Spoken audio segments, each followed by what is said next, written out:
काम में लगी हुई होती हैं। कोई आटा गूंथ रही होती है तो कोई कपड़े धो रही होती है। आंगन में चारों तरफ काम का माहौल होता है। तभी रागिनी का बेटा सोनू रोते हुए वहाँ आता है। मम्मी मम्मी, खाना दो ना, भूख लगी है। ये ले बेटे, सिर्फ रोटी बची है, इसमें मैं नमक और तेल लगा दे रही हूँ, खा ले। मम्मी मुझे नमक और तेल वाली रोटी नहीं खानी, सब्जी रोटी खानी है। आप सब्जी क्यों नहीं बनाती? मुझे सब्जी रोटी चाहिए। मम्मा, मुझे भी भूख लगी है, मुझे भी खाना दो, सब्जी रोटी। बेटा सब्जी नहीं है, आज बाजार जाएंगे तो हम सब्जी ले आएंगे, तुम चिंता ना करो, अभी जो है खा लो। मनीता और रागिनी बच्चों को खूब समझाती हैं, लेकिन उन्हें सब्जी ही खानी थी। बच्चों की जिद देखकर रागिनी और मनीता उन्हें किसी तरह समझा देती हैं। दोनों बच्चे उदास होकर सूखी रोटी खाने लगते हैं। वहीं पांचों बहुएं भी बच्चों की हालत देखकर अंदर ही अंदर दुखी हो रही थी। देखो ना मनीता, बच्चे अब बड़े हो रहे हैं, रोज दाल चावल खाकर कैसे रहेंगे? उनका भी मन करता है अच्छी सब्जी खाने का। हाँ दीदी। तभी पांचों पति काम पर जाने की तैयारी कर रहे होते हैं। रागिनी और मनीता उनके पास चली जाती हैं। सुनिए जी, बच्चों का बहुत मन है सब्जी खाने का, थोड़ा पैसा दे दीजिए, हम बाजार से सब्जी ले आएंगे। रागिनी, मेरे पास ज्यादा नहीं है, ये लो 150 रुपए, आज की दिहाड़ी के बाद फिर देखेंगे।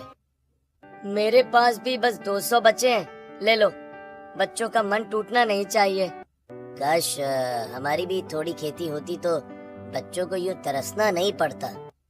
अरे तुम चिंता मत करो, आज कुछ ना कुछ अच्छा जरूर लेकर आना। रोहन तो कल से बस सब्जी सब्जी बोल रहा है। पांचों भाई मजदूरी के लिए निकल जाते हैं। वहीं पांचों बहुएं फिर से अपने काम में लग जाती हैं। कोई बर्तन मांज रही होती है, कोई कपड़े धो रही होती है, कोई आंगन साफ कर रही होती है। दोपहर होते होते धूप बहुत तेज हो जाती है। मिट्टी के घर की दीवारों से धूल झड़ने लगती है। अरे बहू जरा इधर आओ, देखो ना घर की दीवारों से कितनी मिट्टी झड़ रही है। ऊपर नई मिट्टी लगानी पड़ेगी वरना बारिश में दीवार कमजोर हो जाएगी। हाँ माँ जी, सुबह से ही देख रही हूँ, जगह जगह दरार भी पड़ गई है। चलो बहनों, तालाब से मिट्टी ले आते हैं, काम तो कभी खत्म ही नहीं होता इस घर में। पांचों बहुएं सिर पर टोकरी रखकर तालाब की तरफ निकल जाती हैं। तालाब के किनारे से वो गीली चिकनी मिट्टी निकालती हैं, फिर उसे पानी में घोलकर घर लाती हैं। अच्छे से घोलो, तभी दीवार मजबूत बनेगी। मिट्टी लगाने से घर ठंडा भी रहता है, वरना गर्मी में बच्चे सो भी नहीं पाएंगे। देखो ना हमारे हाथ कैसे फट गए हैं। हाथ क्या, अब तो पूरा शरीर मजदूर जैसा हो गया है, लेकिन बच्चों के लिए सब करना पड़ता है। शाम तक पांचों बहुएं घर का सारा काम खत्म कर लेती हैं। फिर रागिनी और मनीता पैसे लेकर बाजार निकलती हैं। रास्ते में दोनों सोच रही होती हैं कि आज बच्चों के लिए कुछ अच्छा जरूर खरीदेंगे। बाजार में पहुंचकर वो सब्जी वाले के पास जाती हैं। भैया टमाटर कितने के दिए? टमाटर 100 रुपए किलो। क्या, इतना महंगा? और लौकी कितने की है? लौकी 90 रुपए किलो, भिंडी 120 और गोभी 80 रुपए पाव। भैया थोड़ा कम लगाओ ना, घर में इतने लोग हैं। लेना है तो ले लो बहन, नहीं तो आगे बढ़ो, यहाँ सब यही रेट है। दोनों बहुएं एक दूसरे का चेहरा देखने लगती हैं। इतने से सब्जी में हमारा क्या होगा? बच्चों को क्या खिलाएंगे? दोनों बिना सब्जी लिए ही वापस लौटने लगती हैं। रास्ते में चारों तरफ हरे भरे खेत दिखाई दे रहे होते हैं। कहीं टमाटर लगे होते हैं, कहीं लौकी, कहीं भिंडी। दोनों चलते चलते खेतों को देखने लगती हैं। काश हमारे भी ऐसे खेत होते। हाँ तो हमें रोज सब्जियों के लिए परेशान न होना पड़ता। आजकल तो सब्जियाँ सोने जैसी महंगी हो गई है, लोग कितनी आसानी से तोड़कर खा लेते होंगे और हम खरीद भी नहीं पा रहे। दोनों रास्ते भर यही बातें करती हुई घर पहुँचती हैं। बच्चे दौड़कर उनके पास आते हैं। मम्मी कौन सी सब्जी लाई हो? मुझे आलू चाहिए। बेटा आज सब्जियाँ बहुत महंगी थी, नहीं ला पाए। मतलब आज भी दाल चावल? मुझे दाल चावल अच्छी नहीं लगती। बच्चों के चेहरे उतर जाते हैं। सुलोचना भी अब सुनकर चुप हो जाती है। रात में पांचों बहुएं मिलकर दाल चावल और रोटी बनाती हैं। तभी पांचों पति मजदूरी करके घर लौटते हैं। अरे वाह, आज कौन सी सब्जी बनी है? सब्जी नहीं बनी, बाजार में बहुत महंगी थी। कितनी महंगी? 100 रुपए किलो टमाटर, 120 रुपए भिंडी। फिर तो गरीब आदमी जिएगा कैसे? अच्छा, कल हम लौटते वक्त खुद बाजार से देखेंगे। बच्चों का मन इतना छोटा मत करो यार। अगले दिन पांचों भाई मजदूरी के लिए चले जाते हैं। पूरा दिन काम करने के बाद जब वो शाम को बाजार पहुंचते हैं तब तक दुकानें बंद होने लगती हैं। कई सब्जी वालों के पास सड़ी गली सब्जियां बची होती हैं। भैया ये खराब सब्जियां कितने की दोगे? ले जाओ, सस्ते में फेंकनी ही है। चलो कम से कम बच्चों को सब्जी तो मिलेगी। धोकर बना लेंगे तो ठीक हो जाएगी। जल्दी भरो भैया, दुकान बंद हो रही है। आज बच्चे कम से कम खुश हो जाएंगे। पांचों भाई सस्ती सड़ी गली सब्जियां लेकर घर आते हैं। अगले दिन सुबह पांचों बहुएं उन्हें अच्छे से धोती हैं, खराब हिस्सा काटती हैं और सब्जी बनाने लगती हैं। देखो आधी तो फेंकनी पड़ रही है, लेकिन क्या करें, यही मिला है, बच्चे खुश हो जाएंगे बस। थोड़ी देर के बाद सबको खाना परोसा जाता है। बच्चे पहली बार इतने दिनों के बाद सब्जी देखकर खुश हो जाते हैं, लेकिन खाते उनका चेहरा बदल जाता है। मम्मी इसका टेस्ट बहुत अजीब है, मुझे अच्छी नहीं लग रही। मेरा पेट दर्द कर रहा है। कुछ ही देर के बाद बच्चों की तबीयत खराब होने लगती है। कोई उल्टी करने लगता है तो किसी का पेट दर्द होने लगता है। पांचों बहुएं घबरा जाती हैं। हे भगवान, बच्चों को क्या हो गया? जरूर सब्जियां खराब थी। शाम को जब पांचों पति घर आते हैं तो बहुएं बहुत नाराज हो जाती हैं। ऐसी सड़ी हुई सब्जियां मत लाया करो, बच्चों की तबीयत खराब हो गई। हमने सोचा था धोकर ठीक हो जाएंगे। गरीब आदमी करे भी तो क्या करे। अब नहीं लाएंगे यार। अगले दिन से फिर वही दाल चावल रोटी बनने लगती है। पूरा परिवार रोज वही खाना खाकर ऊब चुका होता है। तभी एक दिन सुबह सुलोचना को अचानक चक्कर आने लगता है। अरे मेरा सिर घूम रहा है। इतना कहकर सुलोचना जमीन पर गिर जाती है। पांचों बहुएं घबरा जाती हैं। माँ जी आंखें खोलिए, जल्दी पानी लाओ। इन्हें अस्पताल ले जाना पड़ेगा। पांचों बहुएं मिलकर सुलोचना को पास के सरकारी अस्पताल लेकर जाती हैं। डॉक्टर जांच करता है। इनके शरीर में आयरन की बहुत कमी है। इन्हें हरी सब्जियां ज्यादा खिलाइए, खासकर पालक। डॉक्टर साहब ठीक तो हो जाएंगी ना? समय पर ध्यान रखोगे तो ठीक हो जाएंगी, लेकिन खाना अच्छा देना पड़ेगा। अस्पताल से लौटते वक्त पांचों बहुएं फिर बाजार जाती हैं। काफी ढूंढने के बाद उन्हें पालक मिलती है। क्या 120 रुपए की एक गड्डी? लेना है तो लो बहन। माँ जी के लिए लेना पड़ेगा। घर आकर पांचों बहुएं मिलकर खाना बनाने लगती हैं। कोई दाल बना रहा होता है, कोई चावल, कोई रोटी। वहीं सुलोचना के लिए अलग से पालक की सब्जी बनती है। माँ जी ये पालक आपके लिए बनाई है। इतना खर्चा क्यों किया बहुओं? आपकी तबीयत जरूरी है माँ जी। जब सुलोचना खाने बैठती है तो बच्चे और घर के बाकी लोग उनकी थाली की तरफ देखने लगते हैं। दादी पालक अच्छी लग रही है, मुझे भी थोड़ा खाना है। मुझे भी। सुलोचना सबको देखते ही अपनी थाली से थोड़ा थोड़ा पालक सब में बांट देती है। लो बेटा सब खाओ। अरे माँ जी आपके लिए बनाई है, अकेले मुझसे नहीं खाया जाता। लेकिन आपको आयरन की जरूरत है, बच्चों का मन कैसे तोड़ दूं? आखिर में सुलोचना के हिस्से में बहुत थोड़ा सा ही बचता है। अगले दिन भी यही होता है। बहुएं फिर महंगी सब्जी खरीद कर लाती हैं, लेकिन सुलोचना उसे सब में बांट देती है। ऐसे तो माँ जी की तबीयत कैसे ठीक होगी? हम इतनी महंगी सब्जी ला रहे हैं और माँ जी खुद नहीं खा रही, और ये अकेले खाना अच्छा ही नहीं लगता। धीरे धीरे सुलोचना की हालत फिर खराब होने लगती है। उन्हें बार बार चक्कर आने लगते हैं। पांचों बहुएं रात में बैठकर चिंता करने लगती हैं। अगर हमारे पास खुद की सब्जियां होती ना तो माँ जी को रोज ताजी हरी सब्जियां खिलाते। हाँ हमें कुछ न कुछ करना पड़ेगा। रात के समय पांचों बहुएं आंगन में बैठी हुई थीं। सबके चेहरे पर चिंता साफ दिखाई दे रही थी। सुलोचना बार बार चक्कर खाकर गिर जा रही थी और महंगी सब्जियों का खर्चा अलग बढ़ता जा रहा था। तभी रागिनी गहरी सोच में डूबकर बोलती है। हमें कुछ न कुछ करना पड़ेगा, ऐसे कब तक चलेगा? माँ जी की तबीयत भी खराब हो रही है और बच्चों को भी अच्छा खाना नहीं मिल पा रहा। हाँ दीदी, अब तो पूरा घर सब्जियों के लिए तरसने लगा है, लेकिन करे क्या, हर चीज इतनी महंगी हो गई है। अगर रोज सब्जियां लाएंगे तो पूरा पैसा उसी में खत्म हो जाएगा। फिर भी माँ जी की सेहत के लिए तो लानी ही पड़ेगी। अगले दिन से पांचों बहुएं बाजार से ज्यादा सब्जियां लाने लगती हैं। घर में कई दिनों के बाद अलग अलग सब्जियां बनने लगती हैं। बच्चे भी खुश हो जाते हैं। वाह मम्मी, आज आलू टमाटर बने हैं और मुझे भिंडी बहुत पसंद है। आज फिर सब्जी मिली। पांचों बहुएं प्यार से सबको खाना परोस रही होती हैं। सुलोचना को भी अलग से पालक और हरी सब्जियां दी जा रही होती हैं। एक दिन बीतता है, फिर दूसरा और फिर तीसरा, लेकिन चौथे दिन घर में परेशानी शुरू हो जाती है। रागिनी, वो पैसे कहाँ हैं? माँ की दवाई लानी है और घर का राशन भी खत्म हो गया है। सब सब्जियों में खर्च हो गए। क्या मतलब सारे पैसे? बच्चों और माँ जी के लिए रोज सब्जियां ला रहे थे ना, लेकिन पूरा घर भी तो चलाना है। अगर सारे पैसे सब्जी में ही खत्म हो जाएंगे तो बाकी खर्च कैसे होगा? थोड़ा संभाल कर खर्च करो, हम गरीब लोग हैं भाई। पांचों बहुएं चुप होकर सब सुनती रहती हैं। उन्हें भी पता था कि पति गलत नहीं बोल रहे। मजबूरी में फिर से सब्जियां लाना कम कर देती हैं, लेकिन इससे सुलोचना की तबीयत पर असर पड़ने लगता है। बहू, आज फिर चक्कर जैसा लग रहा है। देखो ना माँ जी, फिर कमजोर लग रही है। आखिर क्या करें हम? उसी दिन दोपहर के समय पड़ोस में रहने वाली पल्लवी के घर से मटर पनीर की खुशबू आ रही होती है। उसके घर में अच्छा खाना बना होता है। तभी पल्लवी का बेटा खेलने खेलने में सोनू, नीतू और रोहन को बुलाने आ जाता है। चलो ना हमारे घर, मम्मी ने मटर पनीर बनाया है। सच में? मैं भी आती हूँ। मुझे भी खाना है। तीनों बच्चे खुशी खुशी पल्लवी के घर चले जाते हैं। वहाँ टेबल पर मटर पनीर, पूरी और सलाद रखा होता है। बच्चे लालच भरी नजरों से खाने को देख रहे होते हैं। तभी पल्लवी उन्हें घूरने लगती है। वाह, तुम लोग तो सीधे खाने पर टूट पड़े। आंटी, आपके बेटे ने बुलाया था। हाँ, बुला लिया तो इसका मतलब ये नहीं कि रोज खाने आ जाओ। तुम्हारे घर में सब्जी नहीं बनती क्या?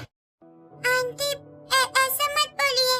गरीब कहीं के, तुम लोगों को तो बस दूसरों के घर में खाने की आदत है, कोई तमीज नहीं है। हम चले जाते हैं। तभी वहाँ रागिनी, मनीता और चित्रा पहुँच जाती हैं। उन्होंने सारी बातें सुन ली होती हैं। उनके चेहरे शर्म और दुख से झुक जाते हैं। चलो बच्चों, यहाँ से चलो। हमारे बच्चे भिखारी नहीं है, बस बच्चों का मन था। तो अपने घर खिलाना। तीनों बहुएं बच्चों को लेकर घर लौट आती हैं। बच्चे चुपचाप बैठे रहते हैं। रात को पांचों बहुएं आंगन में बैठकर रोने लगती हैं। आज हमारे बच्चों को कितना बेइज्जत किया गया। क्यों? बच्चों का क्या कसूर है? बस अच्छे खाने की इच्छा ही तो थी। गरीब होना क्या इतना बड़ा गुनाह है? आज दिल टूट गया मेरा। अगले दिन घर में दाल बन रही होती है, लेकिन तड़का लगाने के लिए हरी मिर्च नहीं होती। तभी छोटी बहू कंगना पड़ोस में रहने वाली कांति के घर मिर्च मांगने चली जाती है। कांति चाची, थोड़ी सी मिर्च मिलेगी क्या? दाल में डालनी थी। अरे वाह, मिर्च भी मांग कर खाओगे क्या? बस थोड़ी सी चाहिए थी। कितने गरीब हो तुम लोग, मिर्च तक खरीद नहीं सकते। रहने दीजिए चाची। अरे सुनो, इसके घर में मिर्च तक नहीं है। कंगना अपमानित होकर वापस घर लौट आती है। उसकी आंखों से आंसू बह रहे होते हैं। क्या हुआ कंगना? उन्होंने सबके सामने बेइज्जत किया। आखिर कब तक लोग हमें ऐसे सुनाते रहेंगे? काश हमारे पास भी जमीन होती। अगर हमारे पास थोड़ी जगह भी होती ना, तो हम खुद खेती करते। फिर किसी के आगे हाथ नहीं फैलाना पड़ता। लेकिन हम कैसे करेंगे? उनके पास पैसे है, जमीन है, हम गरीब लोग हैं। पांचों बहुएं पूरी रात इसी चिंता में डूबी रहती हैं। अगले दिन सुबह वो सुलोचना और गणेश के पास बैठती हैं। माँ जी, बाबूजी, अब हम भी खेती करेंगे। खेती? लेकिन कैसे बहू? हमारे पास जमीन ही कहाँ है, कुछ न कुछ रास्ता जरूर निकालेंगे। हम कोशिश तो करेंगे। हम किसी के सामने हाथ नहीं फैलाएंगे। अपने बच्चों को अच्छा खाना खुद खिलाएंगे। अगले दिन पांचों बहुएं बच्चों को स्कूल छोड़ने जाती हैं। बच्चों को छोड़कर जब वो वापस लौट रही होती हैं, तभी हाईवे के किनारे एक पंक्चर की दुकान दिखाई देती है। दुकान के बाहर बहुत सारे पुराने खराब टायर पड़े होते हैं। देखो कितने सारे टायर पड़े हैं। मिट्टी में आधा धंसा हुआ एक पुराना टायर पड़ा होता है। उसमें बारिश का पानी जमा होता है और उसी में छोटा सा मशरूम उगाया होता है। अरे, टायर में मशरूम उग गया। मतलब मिट्टी डालो तो इसमें चीजें उग सकती हैं। यही तो रास्ता है। अगर इसमें मशरूम उग जाता है तो सब्जियां भी उग सकती है। पांचों बहुएं तुरंत पंक्चर वाले के पास चली जाती हैं। भैया, ये पुराने खराब टायर क्या हम ले जा सकते हैं? अरे ले जाओ बहन, हमारे किसी काम के नहीं है ये। सच में फ्री में दे देंगे? हाँ हाँ, जितने चाहिए ले जाओ। पांचों बहुएं 5 से 6 टायर उठाकर घर की तरफ चल पड़ती हैं। रास्ते भर लोग उन्हें देखकर बातें करने लगते हैं। अरे वाह, कबाड़ी वाला काम भी शुरू कर दिया क्या? लोग तो है अब टायर बेचेंगे। कबाड़ वाले, कबाड़ ले लो। पांचों बहुएं चुपचाप टायर लेकर घर पहुंचती हैं। घर वाले भी हैरान होकर देखने लगते हैं। अरे, इतने सारे टायर क्यों लाई हो? इसका करोगी क्या? बहू, ये सब घर में क्यों भर दिया? बाबूजी, इन्हीं में खेती करेंगे। क्या क्या क्या? क्या? हमने रास्ते में टायर में मशरूम उगा देखा। मतलब मिट्टी डालकर इसमें सब्जियां उग सकती है। सच में ऐसा हो सकता है? क्यों नहीं माँ जी, कोशिश करेंगे। अब पूरा परिवार बहुओं का साथ देने लगता है। अगले दिन पांचों बहुएं घर के पीछे से मिट्टी खोद कर लाती हैं। उसमें गोबर और खाद मिलाती हैं। अच्छे से मिलाओ तभी पौधे मजबूत होंगे। धीरे धीरे भरना, देखना एक दिन यही हमारे खेत बनेंगे। पांचों पति बाजार जाकर सब्जियों के बीज लेकर आते हैं। ये लो मिर्च के बीज, और ये टमाटर, भिंडी और बैगन भी लेकर आया हूँ। अब तो खेती पक्की है। अरे जल्दी बो दो। पांचों बहुएं बड़े प्यार से बीज टायरों में डालती हैं और पानी देने लगती हैं। दिन गुजरते जाते हैं। हर सुबह वो टायरों में पानी डालती, धूप से बचाती और पौधों का ख्याल रखती। मम्मी देखो छोटा सा पौधा निकल आया, इसमें पत्तियां भी आ गई। हमारी सब्जी। धीरे धीरे पौधे बड़े होने लगते हैं। कुछ ही महीनों में टायरों में लंबी लंबी मिर्च, भिंडी, टमाटर, बैगन और धनिया उग जाती है। देखो दीदी कितना बड़ा टमाटर हुआ है, और ये भिंडी देखो, अब हमें बाजार से मांगना नहीं पड़ेगा। पांचों बहुएं पहली बार अपने उगाए हुए सब्जियों से खाना बनाती हैं। घर में अलग अलग सब्जियों की खुशबू फैल जाती है। सुलोचना के लिए अलग से पालक की सब्जी भी बनती है। बहू तुम लोगों ने तो कमाल कर दिया। हमारी बहुएं किसी से कम नहीं है। अब बच्चों के टिफिन में भी अच्छा खाना जाने लगता है। स्कूल में बच्चे खुशी खुशी अपना टिफिन खोलते हैं। ये सब्जी मेरी मम्मी ने खुद उगाई है, हमारे घर टायर में खेती होती है। दूसरी तरफ पड़ोस की औरतें जलने लगती हैं। देखो तो इनके घर से रोज सब्जियों की खुशबू आती है, पता नहीं कैसे कर लिया। कुछ दिन तक सब अच्छा चलता है, लेकिन सब्जियां कम पड़ने लगती हैं। इतनी सी सब्जियों से काम नहीं चलेगा, हमें और ज्यादा उगानी पड़ेगी। फिर से टायर लाते हैं। इस बार ज्यादा खेती करेंगे, पूरा घर सब्जियों से भर देंगे। टायरों में उगी पहली सब्जियों ने पूरे घर की जिंदगी बदल दी थी। अब घर में रोज ताजी सब्जियां बनने लगी थी। बच्चों के चेहरे पर खुशी रहती थी और सुलोचना की तबीयत भी अब धीरे धीरे सुधरने लगी थी। लेकिन पांचों बहुओं ने अब ठान लिया था कि वो अपनी खेती को और बड़ा करेंगी, ताकि घर में कभी सब्जियों की कमी ही ना हो। बहनों अब हमें और टायर लाने चाहिए। जितनी ज्यादा खेती करेंगे उतना अच्छा रहेगा। हाँ दीदी, अब तो बच्चों को भी आदत हो गई है ताजी सब्जियां खाने की, और माँ जी के लिए भी खूब सारी पालक उगानी होगी ना, और छत पर भी, ताकि ज्यादा जगह मिल जाए। अगले दिन पांचों बहुएं फिर से कबाड़ी वाले के यहाँ जाती हैं। अरे बहनों, फिर आ गई तुम लोग। हाँ भैया, इस बार और टायर चाहिए। बोलो, लगता है अब पूरा खेत ही बना डालोगी। हाँ, ले जाओ। हाँ, अपने बच्चों के लिए। पांचों बहुएं 10 से 12 टायर और लेकर घर आ जाती हैं। रास्ते भर लोग उन्हें देखकर बातें करने लगते हैं। अरे देखो देखो, फिर कबाड़ उठा लाई।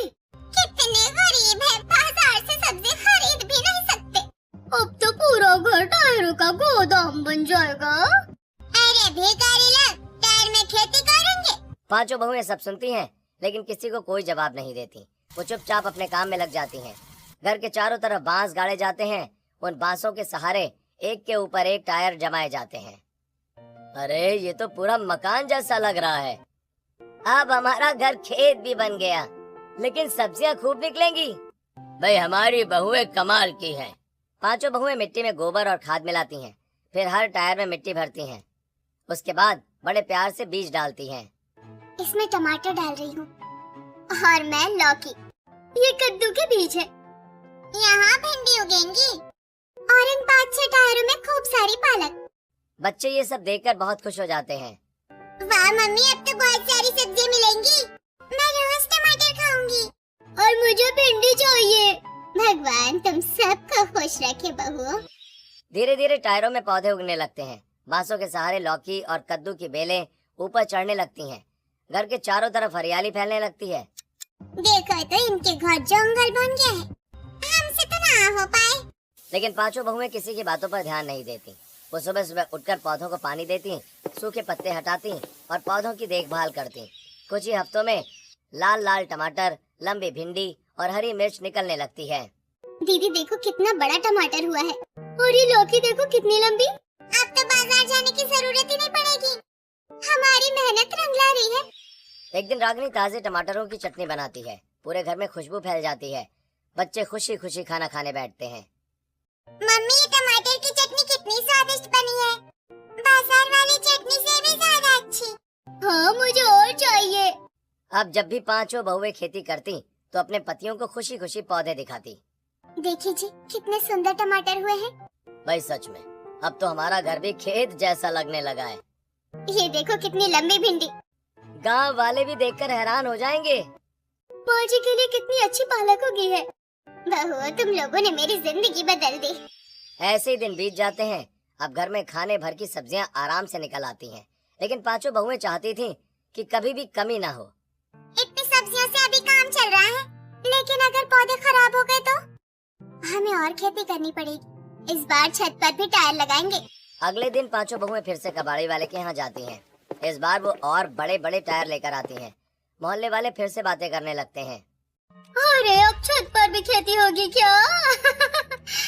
कहीं घर ही ना टूट जाए। देख लेना, ज्यादा दिन नहीं चलेगा। लेकिन पांचों बहुएं इस बार छत पर एक के ऊपर एक टायर जमाती हैं। नीचे बड़े टायर और ऊपर छोटे टायर रखे जाते हैं। उनमें मिट्टी, गोबर और खाद मिलाकर भरी जाती है। ध्यान से, मिट्टी नीचे ना गिरे। अब इसमें बीज डालो। इस बार और ज्यादा पालक उगाएंगे और टमाटर भी।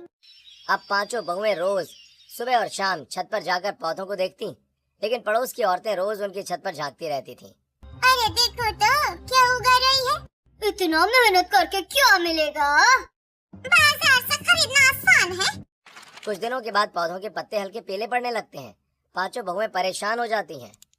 अरे, ये पौधे पीले क्यों हो रहे हैं? कहीं खराब तो नहीं हो जाएंगे? मुझे लगता है पड़ोसियों की बुरी नजर लग गई। रोज झांकती रहती है ना। नहीं, हमें पौधों का और ध्यान रखना होगा। पांचों बहुएं पौधों में और खाद डालती हैं, लेकिन एक नई समस्या सामने आती है। पानी की बहुत कमी होने लगती है। इतना पानी कहाँ से आएगा? रोज रोज बाल्टी भरना मुश्किल हो रहा है। क्यों ना हम झूठा पानी इस्तेमाल करें? हाँ, बर्तन धोने का पानी, चावल धोने का पानी, उससे पौधों को भी फायदा होगा। अब पांचों बहुएं घर का बचा हुआ पानी अलग अलग बाल्टियों में जमा करने लगती हैं। चावल धोने का पानी, सब्जियां धोने का पानी और बर्तन साफ करने के बाद बचा हल्का सा पानी छान कर रखा जाता है। अब एक बूंद पानी भी खराब नहीं होगा। पहले इसे अच्छे से छान लो, फिर पौधों पर डालेंगे। पांचों बहुएं अच्छी पड़ोसियों के घर भी जाती हैं। चाची, अगर आपके घर का बचा पानी फेंकना हो तो हमारी इस बाल्टी में डाल दीजिए। तुम लोग उससे क्या करोगे? पौधों में डालेंगे। पानी की बहुत कमी है ना। अरे वाह, ये तो बहुत अच्छी बात है। अब कुछ ही अच्छी पड़ोसियां भी उनका साथ देने लगती हैं। वो रोज बचा हुआ पानी उनकी बाल्टियों में डाल देती हैं। पांचों बहुएं उस पानी को छानकर पौधों में स्प्रे करती हैं। देखो, अब पौधे फिर हरे होने लगे और पहले से ज्यादा तेजी से बढ़ रहे हैं। मेहनत कभी बेकार नहीं जाती। धीरे धीरे छत और आंगन दोनों जगह हरियाली फैल जाती है। घर के चारों तरफ टायरों में उगी सब्जियां लहरा रही होती हैं। लाल टमाटर, हरी मिर्च, बड़ी लौकी, ताजी पालक और भिंडी देखकर पूरा घर खुश होने लगता है। अब पांचों बहुओं का आत्मविश्वास भी बढ़ चुका था। उन्हें लगता था कि मेहनत और समझदारी से गरीब इंसान भी अपनी जिंदगी बदल सकता है। सुबह का समय था। पांचों बहुएं अपने घर के बाहर लगे टायरों से ताजी सब्जियां तोड़ रही थीं। देखो बहनों, इस बार कितनी सारी मिर्च निकली है। हाँ दीदी, अब तो पूरा घर खुशबू से भर गया है। और ये टमाटर देखो कितने बड़े बड़े हुए हैं। बाजार वाले भी देखकर हैरान हो जाएंगे। माँ जी के लिए अलग पालक रख देती हूँ। तभी पड़ोस में रहने वाली जानकी जल्दी जल्दी उनके घर आती है। उसके हाथ में कटोरी होती है। बहनों, जरा थोड़ी मिर्च चाहिए थी, घर में अचानक खत्म हो गई। अरे चाची, इसमें पूछने की क्या बात। ये लीजिए, थोड़ा ज्यादा ले जाइए। और इतना काफी है। ताज़ी मिर्च है, खाने में मजा आ जाएगा। पांचों बहुएं मिलकर लगभग पाव किलो मिर्च जानकी को दे देती हैं। जानकी खुश होकर अपने ब्लाउज में रखे पैसे निकालती है और रागिनी के हाथ में 20 रुपए रख देती है। अरे चाची, पैसे रहने दीजिए। मेहनत की चीज मुफ्त में नहीं लेते, रख लो। दीदी, ये हमारी पहली कमाई है। सच में अपनी उगाई सब्जियों से पैसे मिले हैं। तभी पांचों पति घर लौटते हैं, लेकिन इस बार उनके चेहरे काफी उदास होते हैं। आज हमारा काम छूट गया। मालिक ने कहा मजदूर कम चाहिए। अब समझ नहीं आ रहा कि करें तो क्या करें। घर का खर्च कैसे चलेगा? बच्चों की फीस भी तो भरनी है। पांचों बहुएं एक दूसरे को देखने लगती हैं। तभी रागिनी अपने हाथ में रखे 20 रुपए को गौर से देखती है। उसके चेहरे पर अचानक चमक आ जाती है। शायद भगवान हमें नया रास्ता दिखा रहे हैं। शाम के समय पूरा परिवार आंगन में बैठा होता है। पांचों पति चुपचाप बैठे रहते हैं। तभी रागिनी धीरे से बोलती है। सुनिए, मेरे पास एक अच्छा आइडिया है। क्या? आज जानकी चाची मिर्च लेकर गई थी और ये पैसे देकर गई है। मतलब हमारी सब्जियां खरीद कर? हाँ, अगर मोहल्ले वाले खरीद सकते हैं तो बाजार वाले भी खरीदेंगे। हमारी सब्जियां ताजी है, बिना दवाई की है। लोग जरूर पसंद करेंगे। क्यों ना आप लोग यही सब्जियां बेचने का काम शुरू करो? बात तो सही है। मजदूरी से अच्छा अपना काम रहेगा। हाँ, और मेहनत भी अपनी होगी। बहुओं, तुम लोगों ने घर को फिर रास्ता दिखाया है। हाँ। अगले ही दिन से पांचों पति अपनी पत्नियों की खेती में मदद करना शुरू कर देते हैं। वो आसपास के कबाड़ी वालों और पंक्चर की दुकान